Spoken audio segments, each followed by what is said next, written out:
Good morning, everyone. I hope you all are doing well. In our last class, we studied about two topics regarding plant physiology, where in first class, we divided our topics in between diffusion, facilitated diffusion, and active transport.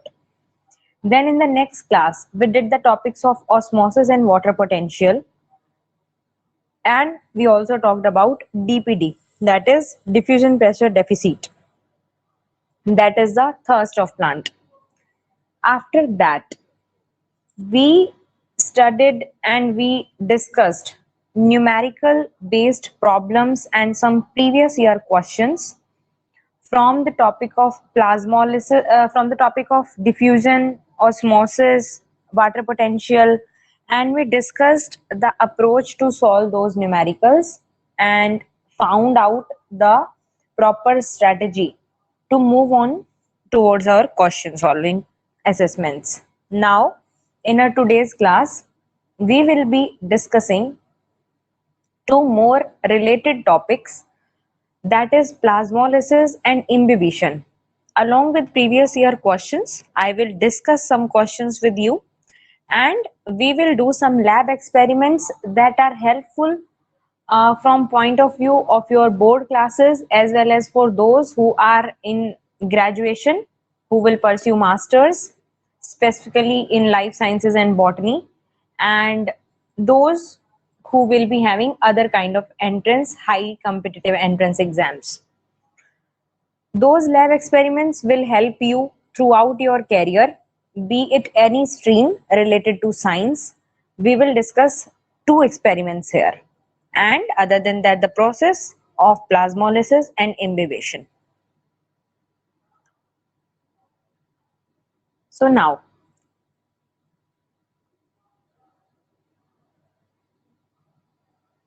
talking about the process, the very first process, that is the very first experiment is known as thistle funnel experiment. Let's discuss what is thistle funnel experiment. It is, हम लोगों ने osmometer के बारे में पढ़ा था. In our last class we studied about osmometer, जहाँ पे हमने बात की थी कि अगर पोटैटो ट्यूबर को रख दिया जाए, उसमें होल कर दिया जाए, वहां ऑस्मोसिस के फिनोमिना को स्टडी किया जाए तो क्या सब कुछ होगा, उसके बारे में हमने बात की थी. टुडे उसी से जैसा एक रिलेटेड एक्सपेरिमेंट है, it is also mentioned in your NCERT book, that is thistle funnel experiment. So let's see what this experiment is about. This experiment tells us that where a solution of sucrose in water taken in funnel is separated from pure water in a beaker through semi-permeable membrane. आपने एक solution ले लिया, you have taken a solution of sucrose that is sugar का आपने solution ले लिया, कहाँ पे, water में, in funnel, and that is separated from water in a beaker through semi-permeable membrane. एक बीकर के अंदर आपने ले लिया वाटर, ठीक है, अनदर बीकर के अंदर ले लिए आपने सुक्रोज का सॉल्यूशन, इनको आपने सेपरेट कर दिया with the help of semi-permeable membrane. The level of solution in the tube of the funnel is marked. जो ट्यूब है उसमें आपने जो फनल में ट्यूब लिया है या ट्यूब में ये कह सकते हैं कि आपने जो भी ट्यूब यूज किया है, आपने ट्यूब के अंदर जो सॉल्यूशन लिया हुआ है उसको आपने मार्क कर लिया. आपने मार्क कर लिया कि कहाँ तक आपका सॉल्यूशन है. कुछ टाइम के बाद क्या होता है कि ट्यूब में लेवल इंक्रीज करने लगता है. This is due to entry of water molecules from beaker into the thistle funnel. ये किस लिए हुआ? क्योंकि वाटर मॉलिक्यूल्स की एंट्री हो गई बीकर से थिसल फनल में. आपने बीकर के अंदर क्या लिया था? Pure water. थिसल फनल में क्या लिया है? Sucrose solution. लेवल आपने मार्क किसका किया था? सुक्रोज सॉल्यूशन का आपने लेवल मार्क कर लिया था in the tube of funnel. Water की जो एंट्री हुई वो कहां से कहां पे हुई? Your water entered from where to where? It entry of water molecules from beaker into the thistle funnel. Beaker से थिसल फनल में वाटर की एंट्री हो गई। Fine. Now the concentration of water molecules in the beaker is more than their concentration inside the thistle funnel। इसका मतलब क्या हो गया कि जो वाटर मॉलिक्यूल्स की कंसंट्रेशन थी वो बीकर में ज्यादा थी rather than the concentration inside the thistle funnel. Obvious सी बात है, आपने सुक्रोज सॉल्यूशन लिया हुआ था थिसल फनल में, तो जब वो सुक्रोज सॉल्यूशन था तो it means that was some concentrated solution, तो वहां पे वाटर मॉलिक्यूल्स कम थे। डाइल्यूट सॉल्यूशन जो होगा या प्योर वाटर का जो सॉल्यूशन होगा वहां पे सिर्फ प्योर वाटर में सिर्फ वाटर ही है और डाइल्यूट में मैक्सिमम अमाउंट वाटर ही रहेगा। इसीलिए उन दोनों चीजों में तो कंसंट्रेशन ज्यादा रहेगी वाटर की, लेकिन क्योंकि यहाँ पे जो सॉल्यूशन था वो सुक्रोज सॉल्यूशन था तो वहां पे कंसंट्रेशन कम होगी। Therefore, water molecules move from region of their high concentration to the region of their lower concentration। इसका मतलब जो आपके वाटर मॉलिक्यूल हैं वो हाई कंसंट्रेशन से लोअर कंसंट्रेशन रीजन की तरफ चले गए। Now this will continue till the equilibrium is reached. ये कब तक चलेगा? ये प्रोसेस कब तक चलेगा? जब तक आपके पास इक्विलिब्रियम नहीं बन जाता। क्योंकि हमने क्या बात की थी कि जो भी मूवमेंट होती है ऑस्मोसिस एंड ऑल में, वो बेसिकली ऑस्मोसिस का ही एक्सपेरिमेंट है ये थिसल फनल एक्सपेरिमेंट। ठीक है, किससे रिलेटेड है, क्या डिपिक्ट कर रहे हैं आप इस वाले एक्सपेरिमेंट के through? But you are depicting osmosis through this experiment। what? Osmosis। there is problem while writing। I hope you have understood कि हमने osmosis डिपिक्ट किया है इसके थ्रू। ओके, नाउ कब तक चला ये प्रोसेस? जब तक इक्विलिब्रियम नहीं आ गया। एक्सटर्नल प्रेशर अप्लाई अगर आप करेंगे अपर पार्ट ऑफ फनल से, so that no water diffuses into the funnel through the membrane। if you will apply the external pressure that can be applied from the part of the funnel such that no water diffuses into the funnel through the membrane। कहने का मतलब क्या है कि जो funnel का upper part है वहां पे आपने क्या किया, अपर पार्ट ऑफ फनल में आपने क्या किया, आपने प्रेशर अप्लाई कर दिया ताकि कोई भी वाटर डिफ्यूज ना करे। ठीक है, तो उस केस में क्या हुआ कि एक्सटर्नल प्रेशर अप्लाई करने से वाटर बाहर नहीं जाएगा मेम्ब्रेन से। ये जो प्रेशर है ये आपको किस लिए चाहिए? so that this pressure is required to prevent water from diffusing is in fact the osmotic pressure, and this is the function of solute concentration। more the solute concentration, greater will be the pressure required to prevent water from diffusing in। कहने का मतलब क्या है कि ये जो pressure आपने apply करा, फनल के बाहर से अप्लाई किया ताकि कोई भी वाटर के जो मॉलिक्यूल्स हैं वो फनल से बाहर ना जाएं मेम्ब्रेन के through. It means the semi-permeable membrane that you placed in between the beaker and your thistle funnel, वहां से आपके फनल से वाटर मॉलिक्यूल्स निकल के ना जाएं इनटू द फनल उस मेम्ब्रेन के थ्रू, इसलिए आपने एक्सटर्नल प्रेशर अप्लाई किया था। और ये प्रेशर आपको इसलिए चाहिए है क्योंकि आप वाटर को प्रिवेंट कर रहे हो डिफ्यूजन होने से। The osmotic pressure, this pressure is known as the osmotic pressure and this is the function of solute concentration। ये मैंने आपको लास्ट क्लास की जो osmotic pressure होता, I hope now it's okay। I have got messages that it's okay now। now is it visible to you all?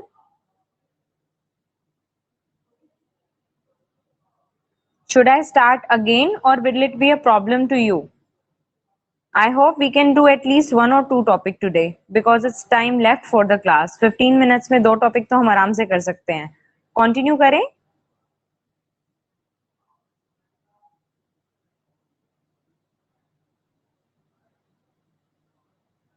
Yeah, okay guys, fine, then I'll continue। okay, अभी कुछ अगर in case problem होता है तो please कोई already वैसे मुझे कर देते हैं मैसेज, फाइन, मैं व्हाट्सएप से आई विल चेक कि कुछ इशू होता है तो I don't know what problem occurred. Fine, I am starting again.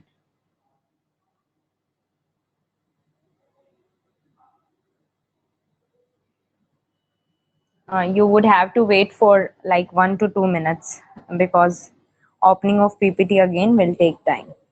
Just give 2 minutes to me.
I'm really sorry that I kept you waiting.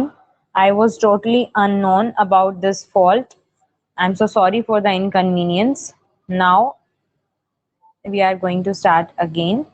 I hope you can just focus again. It's waste of time for 20 minutes, approximately 20 minutes, but we will try again. I hope you all can again focus, and I will try to explain things better but fast. We will cover 2 topics rather than 4 today.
Okay, again, sorry for the inconvenience. Please try to focus on the class again.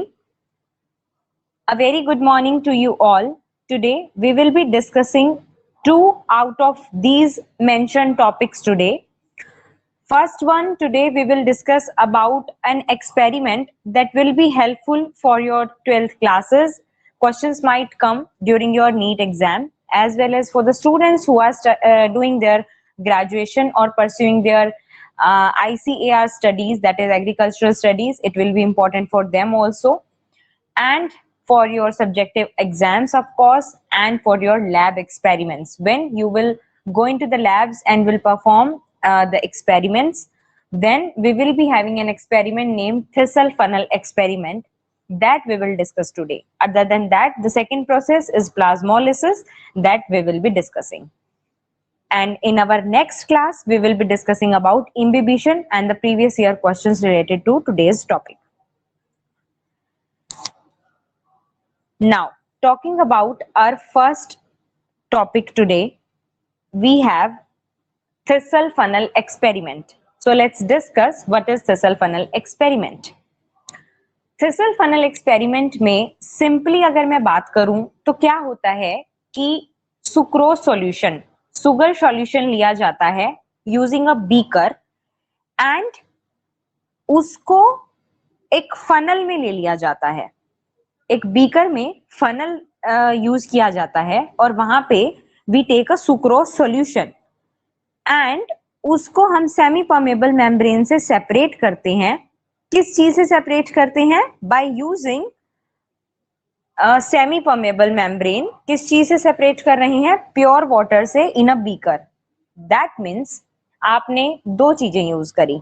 First one is your beaker. I am ink annotating here, so आप उसको समझने की कोशिश करें. आपने एक beaker use किया, यहाँ पे आपने क्या लिया है? वाटर. आपने वाटर ले लिया इस बीकर को यूज करके. On the other hand you use एक फनल, जहां पे आपने इसके साथ एक फनल अटैच कर दिया. फनल अटैच करने से क्या होगा? बीच में एक सेमी परमेबल मेम्ब्रेन आप यूज करेंगे. सेमी परमेबल मेम्ब्रेन को यूज करके आपने इन दोनों सॉल्यूशंस को सेपरेट कर दिया. फाइन. ये रेड कलर में what I marked this is semi permeable membrane. ऊपर एक फनल ले ली है जिसमें सुक्रोज सॉल्यूशन है. नीचे जो बीकर है वहां पे प्योर वाटर प्रेजेंट है. फाइन. अब क्या है कि इसको यूज करने से क्या हो रहा है? आपने पहले तो क्या किया? आपने फनल में सुक्रोज का सॉल्यूशन का लेवल मार्क कर लिया. जो आपने सुक्रोज सॉल्यूशन ट्यूब में लिया था, फनल में लिया था, उसका आपने लेवल मार्क कर लिया कि कितना लेवल था. कुछ टाइम के बाद what you observe is that the level in the tube increases. Sucrose वाली जो आपकी ट्यूब है वहां आप कुछ टाइम के बाद ऑब्जर्व करेंगे कि लेवल इंक्रीज कर गया है. Why it is happening? क्यों हो रहा है ऐसा? This is due to the entry of water molecules from beaker into the thistle funnel. ऐसा इसलिए हो रहा है क्योंकि वाटर मॉलिक्यूल्स की एंट्री हो रही है. कहां से कहां? From the beaker to thistle funnel. ये जो आपके वाटर के मॉलिक्यूल्स हैं ये मूव कर गए आपकी थिसल फनल में. कहां से? बीकर से. क्यों? ऐसा क्यों हुआ? आई होप आपको दिमाग में तुरंत एक चीज आई होगी, that is osmosis. Because we discussed about this in our last class कि ऑस्मोसिस में क्या होता है. वाटर मॉलिक्यूल्स मूव करते हैं from the region of their high concentration to the region of their low concentration. अब यहाँ पे हाई कंसंट्रेशन कहाँ थी? बीकर में थी. क्यों? क्योंकि वहां पे प्योर वाटर है. जब प्योर वाटर है तो सिंपल सी बात है कि वाटर की ही कंसंट्रेशन है वहां कंप्लीटली. एंड वो कहाँ मूव करी? To the region of their low concentration, that is inside the funnel. Because funnel में आपने क्या यूज किया है? Sucrose solution. तो क्योंकि वहां पे सोल्यूट है दैट इज सुक्रोज, इसीलिए वाटर की कंसंट्रेशन उधर कम होगी. Now this will continue till the equilibrium is reached. ये कब तक चलता रहेगा? जब तक इक्विलिब्रियम नहीं आ जाता. क्योंकि हमने क्या बात की थी कि ऑस्मोसिस जो है वो कब होता है? इक्विलिब्रियम तक चलता है. क्योंकि इक्विलिब्रियम पे दोनों तरफ कंसंट्रेशन बराबर हो जाती है. इसीलिए ऐसा कब हो रहा है? जब तक आप इक्विलिब्रियम पे पहुंच नहीं जाते. अब क्या होता है? अपर पार्ट ऑफ फनल, जो ये वाला पार्ट है फनल का, यहाँ पे आप करते हैं प्रेशर अप्लाई. आपकी फनल के इस वाले पार्ट पे आप प्रेशर को अप्लाई करने लगते हैं. ओके. प्रेशर अप्लाई करने से क्या होता है? ये जो प्रेशर है इसको आप अप्लाई ही क्यों कर रहे हैं? सो दैट वाटर जो है वो मूव ना करे. कहां से कहां? फनल में ना जाए थ्रू द मेम्ब्रेन. आपने अपर पार्ट ऑफ फनल पे प्रेशर लगा दिया so that no water diffuses into the funnel through the membrane. नीचे से और वाटर फनल के अंदर एंटर ना करे, इसीलिए आपने एक्सटर्नल प्रेशर अप्लाई कर दिया. Fine. This pressure is required to prevent water from diffusing is in fact the osmotic pressure. ये जो आप प्रेशर अप्लाई कर रहे हैं ताकि आप पानी को और ज्यादा डिफ्यूज करने से रोक सकें, This is known as osmotic pressure, and as discussed in the previous class also, this osmotic pressure is the function of solute concentration. This is very important question. It is asked so many times कि बताएं कि जो आपका osmotic pressure है वो किस चीज का function होता है. So you must know this that osmotic pressure is the function of solute. मैंने last time भी आपको पूरा example देके process को explain करके ये बताया था कि why is it so कि osmotic pressure solute का function होता है. This is because osmotic pressure हो या osmotic potential हो, ये किस चीज से affect होते हैं due to solute concentration. So osmotic pressure is the function of solute concentration. More the solute concentration be, greater will be the pressure required to prevent water from diffusing in. जितना ज्यादा pressure होगा उतनी ज्यादा मुश्किल होगी पानी को diffuse इन करने से रोकने में. तो न्यूमेरिकली हमने जैसा कि लास्ट क्लास में भी बात की थी कि ऑस्मोटिक प्रेशर और ऑस्मोटिक पोटेंशियल का मैग्नीट्यूड सेम होता है. Their values are same but their signs are opposite because osmotic potential is negative while the osmotic pressure is positive. So आपने केमिस्ट्री में भी पढ़ा होगा, उससे आपको अभी फॉर्मूला याद आ रहा होगा, that is pi is equal to nRT, where R is gas constant, T is temperature, N is number of molecules. Pi is equal to nRT. तो ये क्या होता था आपका osmotic pressure and that is equal to nRT. और यहाँ पे अगर बायोलॉजिकली मैं बात करूं then osmotic pressure is equal to osmotic potential but in magnitude. In terms of science we have chi S equal to minus pi. मतलब osmotic pressure की अगर वैल्यू दे दी जाए तो उसकी नेगेटिव वैल्यू आपका ऑस्मोटिक पोटेंशियल होगा. This is thistle funnel experiment. Fine. Now better थोड़ा सा इसको समझने की कोशिश अगर हम करें, then what is there? Let's understand what is next.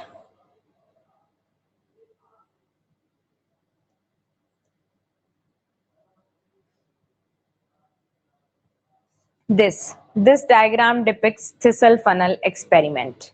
जहां पे देखिए सुक्रोज सॉल्यूशन लिया है फनल में, बीकर में वाटर है, उसको सेपरेट कर दिया है यूजिंग सेमी परमिएबल मेम्ब्रेन. अगर एक्सटर्नल प्रेशर आप अप्लाई करेंगे तो वाटर डिफ्यूज इन करना बंद हो जाएगा. और जो कंप्लीट प्रोसेस है वो कब तक होगा? जो मूवमेंट हो रही है from water to sucrose solution, that will be happening until unless you reach equilibrium. Fine. This is the diagram given in your NCERT as well. Now, next process is plasmolysis. This is the experiment that I have plotted here. This is what I did during my graduation. So plasmolysis का experiment क्या होता है? Let's see what I have from my file cover.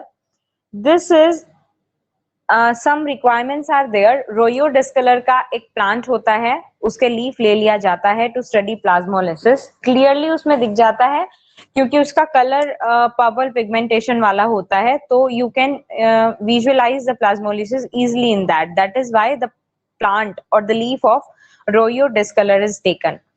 Now principle क्या है, किस नियम पे, किस आधार पे काम करता है ये?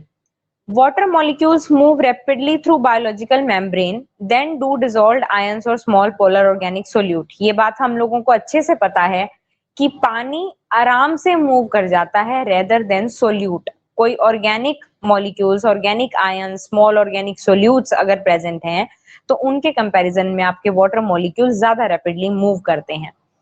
इस डिफरेंस की वजह से ये जो उनकी पेनिट्रेशन की पावर का डिफरेंस है, कहाँ से पेनिट्रेट करने का?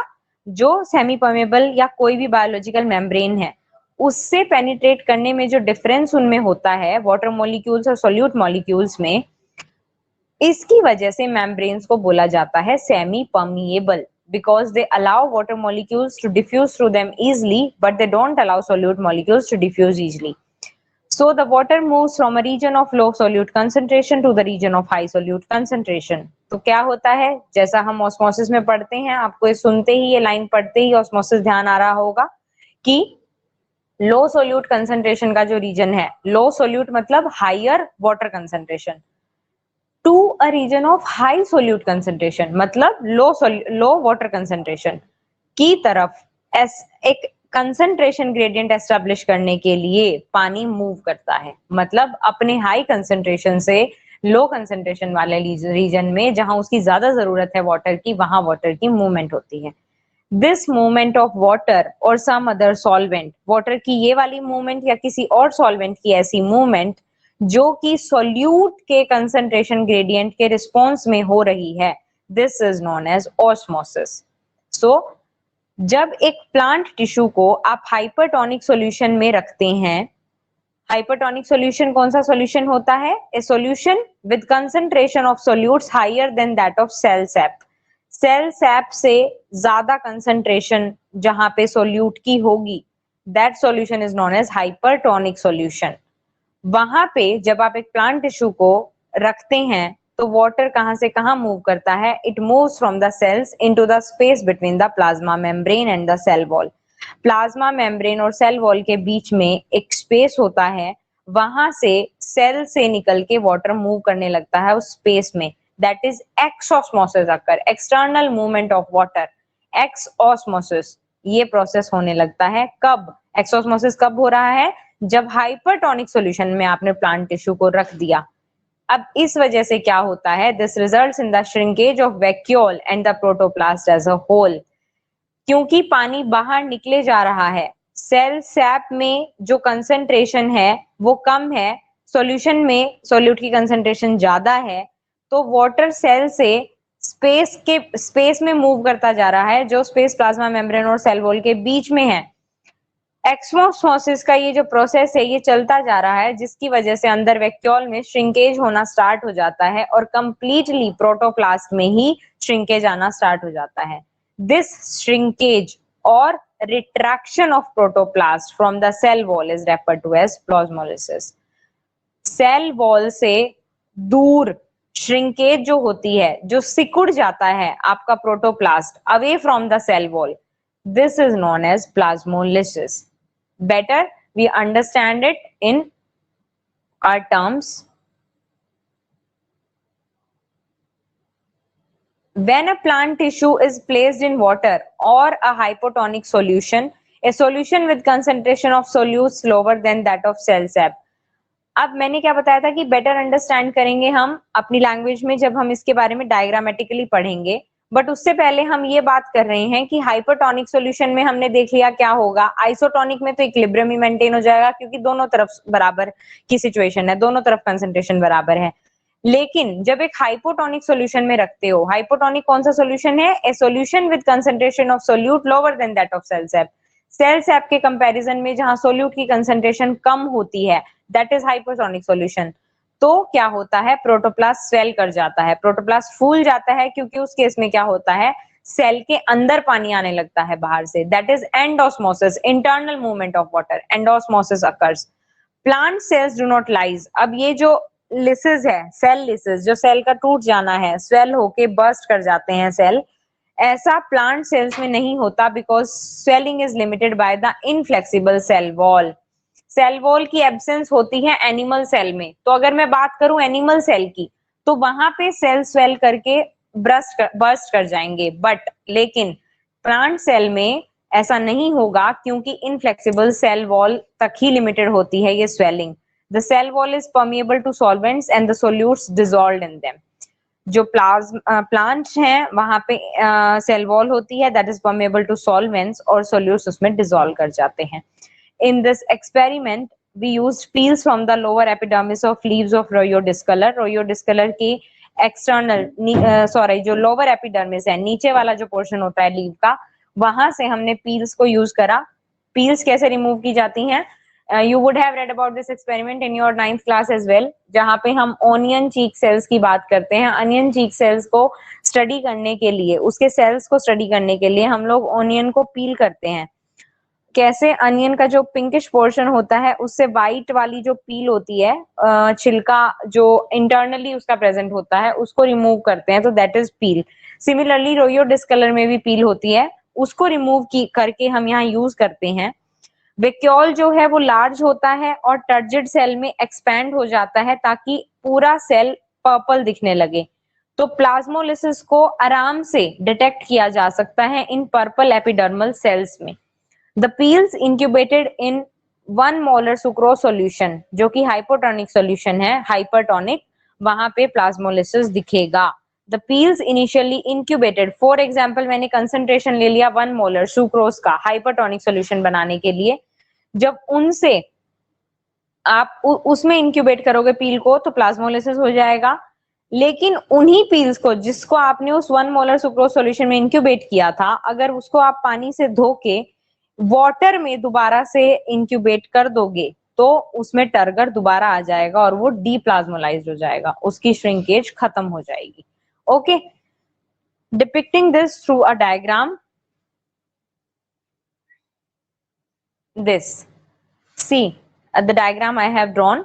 होल माउंट है ये एपिडर्मल पील का, रोयो डिस्कलर के लोअर लीफ का, लोअर सरफेस ऑफ लीफ का, जहां पे ये सेल्स दिखाए गए हैं रोयो डिस्कलर के, बीच में इस तरह के सेल्स प्रेजेंट होते हैं that are shown in green colour. And then on the right hand side you have a plasmolysed cell, normal cell है, उसकी सेल वॉल प्रेजेंट है, आपको नजर आ रहा होगा through the diagram that is drawn in part A of this right hand side diagram में जो दो हैं। Let me show you this is A, ये क्या है आपका नॉर्मल सेल है, सेल वॉल देखिए and the cells present here. Now plasmolysed cell में क्या हुआ, what happened in the plasmolysed cell, यहाँ पे देखिए away from the cell wall, cell wall से सारा जो पोर्शन था ये कंप्लीटली अवे, दूर होके श्रिंक हो गया, सेल वॉल से दूर हो गया ना, यहाँ से श्रिंकेज हो गई इसकी सेल वॉल के कंपैरिजन में।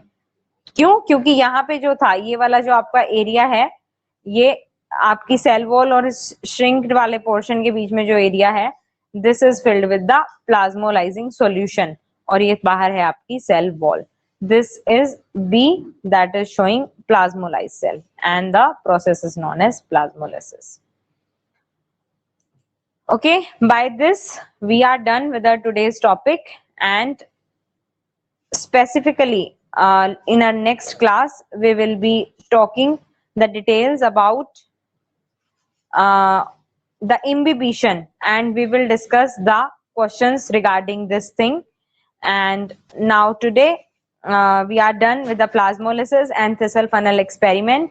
If you remember, तो हमने next class में last class में हमने बात की थी when we talked about osmosis, वहीं पे मैंने osmometer के बारे में भी बात की थी, तो वहां भी हमने osmosis को डिपिक्ट किया था। and today also we depicted about osmosis through the experiment of thistle funnel, sucrose और वाटर वाले की, जहां हमने बात की थी और हमने देखा कि मूवमेंट ऐसी क्यों हुई और कैसे हुई। And then we discussed about plasmolysis, जहां पे हाइपरटोनिक, हाइपोटोनिक और आइसोटोनिक तीन तरह के सॉल्यूशंस में when we put our cell sap, then which type of process occurs that we discussed, and कैसे प्लाज्मोलिसिस का प्रोसेस हो रहा है और उसको रिवर्स यानी कि डीप्लाज्मोलाइज कैसे किया जाता है, we studied about this thing. Thanks for watching Ishita's Botanic. I hope you would be watching the videos and you will be covering the topic from today's lecture as well as your previous lectures. In our next class, we will be discussing more about the details, wherein how does transport occur in plants, how does the mechanisms lie behind the cell of plants. And now keep watching, sharing and subscribing the channel, and complete your notes. Do well, keep learning. Thank you.